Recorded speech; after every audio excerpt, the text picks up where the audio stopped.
पाकिस्तान में corona virus की सूरत हाल हर गुजरते दिन के साथ मुसलसल बिगड़ रही है। पाकिस्तान में कोरोना से गुज़िश्ता 24 घंटों में 135 अमवात हो चुकी हैं, जो गुज़िश्ता साल जून के बाद एक रोज़ में रिपोर्ट होने वाली अमवात की सबसे बड़ी तादाद है।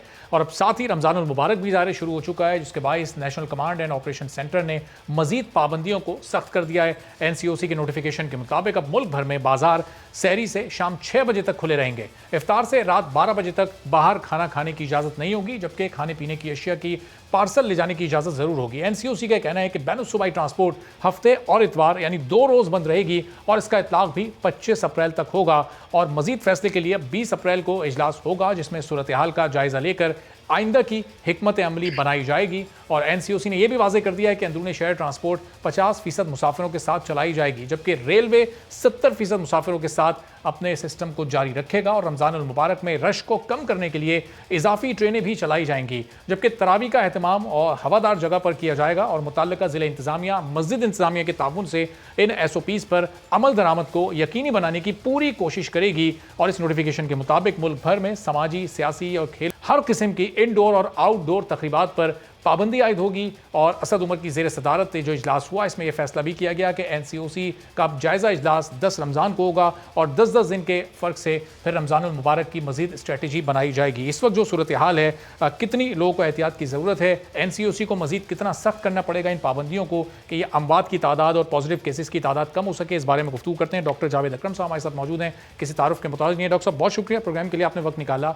अब ये NCOC का एलामिया भी आ गया, इधर सिंध और पंजाब गवर्नमेंट्स भी अपने अपने तौर पर बहुत ज़्यादा इस पर काम कर रही हैं, लेकिन डॉक्टर साहब ये अमवात की तादाद मुस्तकिल बढ़ती जा रही है। कल 118, आज 135, इस सिलसिले को कैसे रोका जाए? बहुत शुक्रिया जी। देखें, खाली एलानिया करने से, उसको नशर करने से तो कुछ नहीं होगा। इन एलानियों पे अमल दरामद ज़रूरी होगा, जो कि हमें नज़र नहीं आ रहा। अभी तो खैर रमज़ान का पहला दिन था, समोसे पकौड़े दही बल्लू की दुकान पे उसी तरह ही हजूम देखे, और सबसे बड़ा हमने तूफ़ान बदतमीज़ी देखा जो पूरा मुल्क की जाम रहा। और उसमें बहुत ज़्यादा क्राउड्स देखे, जिसमें पुलिस और मतलब फिज़िकली गुत्थम गुत्था होते नज़र आए। तो ऑब्वियसली ये तो ट्रांसमिशन के लिए अच्छा नहीं है, जबकि इतनी बीमारी बढ़ चुकी है कि हर चौथा आदमी आपका लेके फिर रहा है वायरस को, और वो भी वायरस की वो फॉर्म जो कि बहुत इजीली एक इंसान से दूसरे को लग जाती है, यानी B117 की जो वेरिएशंस और म्यूटेशंस आई हैं, जिसकी वजह से ये वायरस बच्चों में भी इफेक्ट कर रही है और बड़ों को तकरीबन दुगना इसका फैलाव हो गया है। तो इसलिए जब देखें हम चाहे कुछ भी ऐलानात होते रहे हुकूमत की तरफ से, जब तक अपनी ज़िंदगी को हम नहीं बदलेंगे और अपनी ख्वाहिशात इस ये रमज़ान हम समोसे पकौड़ों के बगैर नहीं करना चाहेंगे, सादगी से नहीं करना चाहेंगे, जो कि हमारी सुन्नत रसूल है। कोई समोसे या पकौड़ों से रमज़ान का रोज़ा खोलने का कोई ना तो कोई रूहानी फ़ायदा है, ना कोई जिस्मानी फ़ायदा, बल्कि नुकसानात बेइंतहा हैं। इसलिए सादगी से अगर अपने घर पे हम खजूर और रात का खाना खा लें, यही कंसेप्ट है, और सुबह नाश्ता जो है वो कर लें सहर के वक़्त, तो ये देखें बहुत चीज़ों से हम बच जाएंगे। तो असल में तो चीज़ ये है कि अवाम की जो रिस्पॉन्स है वो ज़्यादा इम्पोर्टेंट है, क्योंकि आप अगर इवन कर्फ्यू भी लगा दें तो उसको इम्प्लीमेंट कौन करेगा? हमारे आई डोंट थिंक कि कोई हमारे पास ऐसा मैकेनिज्म इंटैक्ट है कि हम चीज़ों पे अमल दरामद कर लें। आपको पता है कि ट्रांसपोर्टर्स किसकी सुन रहे हैं, वो उसी तरह ही लटक रहे होते हैं, लोग आज भी लटक रहे थे। सही। तो और डॉक्टर साहब, ज़ाहिर है ये तो रिवायत पर चलने वाली कौम है, भी ये रमज़ान की जो रिवायात हैं उस पर ये कौम चलती रहेगी, हुकूमती रेट हमें कहीं नज़र नहीं आएगी। लेकिन अब हमें रिलाय किस पर करना है कि इन SOPs को सख्त करके लॉकडाउन पर रिलाय करना है, या फिर अब चूँकि वैक्सीन आ चुकी है, असद उमर साहब ये फरमा चुके हैं कि ईद के बाद वो वैक्सीन भी सबके लिए दस्तियाब होगी। अब वो कितनी तादाद में आती है ये तो ज़ाहिर ईद के बाद ये पता चलेगा। वैक्सीन पर रिलाय करें या फिर लॉकडाउन पर ज़्यादा हमें रिलाय करना पड़ेगा? ये जो बहुत एक अंधेरी रात है, बड़ी भयानक रात है, जिसमें कुछ 40 लाख के करीब लोग अपनी जान से हाथ धो बैठे हैं दुनिया में। तो इसमें जो एक उम्मीद की किरण इस अंधेरी रात में, लाशों से भरपूर रात में जो नज़र आ रही है हमें, वो इफ़ेक्टिव और सेफ वैक्सीनेशन प्रोग्राम में नज़र आ रही है। और ये सिर्फ हमें तो मुल्क का सोचना है, लेकिन मेरा ख्याल है कि जब तक हमारे विजन ग्लोबल नहीं होगी तो ये काम नहीं होगा। जब तक दुनिया में हम 75% आबादी, चाहे वो अमीर मुल्कों की या गरीब मुल्कों की है, इनको वैक्सीनेट एक्टिवली नहीं करते थे, ये ट्रांसमिशन की आउटब्रेक्स होती रहेंगी। इसलिए मेरा ख्याल है कि इस वक्त वैक्सीन डिप्लोमेसी और कोवैक्स को एक्सप्लॉइट करना चाहिए ताकि हम रमज़ान का वेट ना करें। हमने जामिया अशरफिया में खुद मौलाना फजल रहीम साहब जो उनके मोतमिद हैं, उनसे मेरी मीटिंग भी हुई, बातें भी हुई।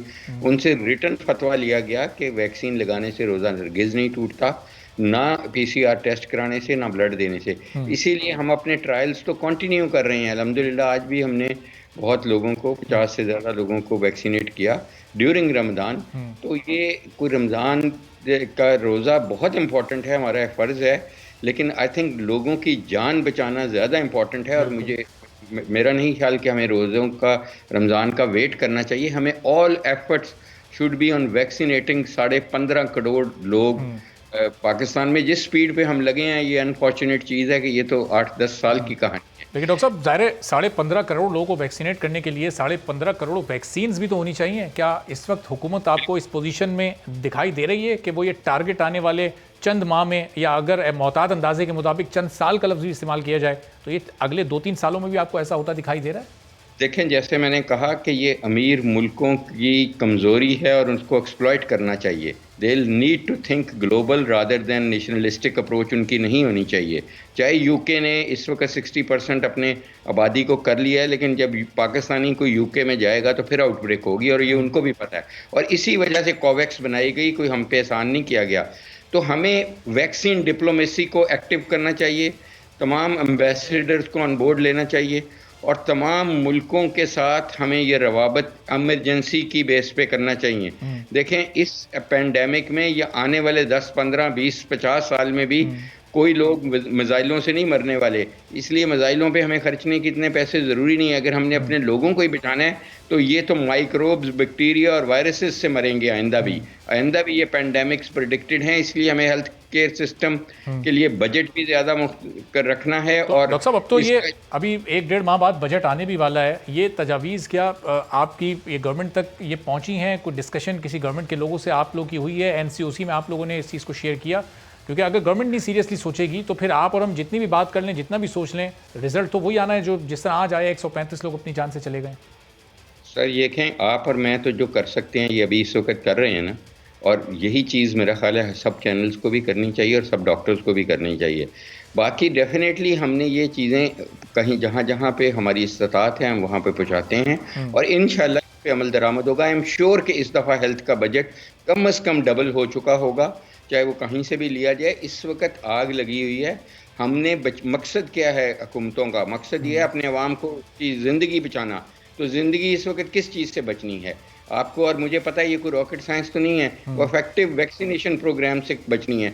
तो वो 2 किस्म की चीज़ें हो सकती हैं। एक तो आप ख़रीदें वैक्सीन जल्द अज जल्द, और दूसरा ये है कि जो कोवैक्स और बाकी अमीर मुल्कों के ज़रिए सफारती तल्लुकात इस्तेमाल करके उनसे और कुछ ना मांगे, ना जहाज़ मांगे, ना वेरी जहाज मांगे, आप उनसे वैक्सीन में इन्वॉल्व करें। और आई एम श्योर कि ये उनकी भी ज़रूरत है। जब पाकिस्तान में ये डिजीज़ पीछे रह जाएगी तो आउटब्रेक्स होती रहेंगी।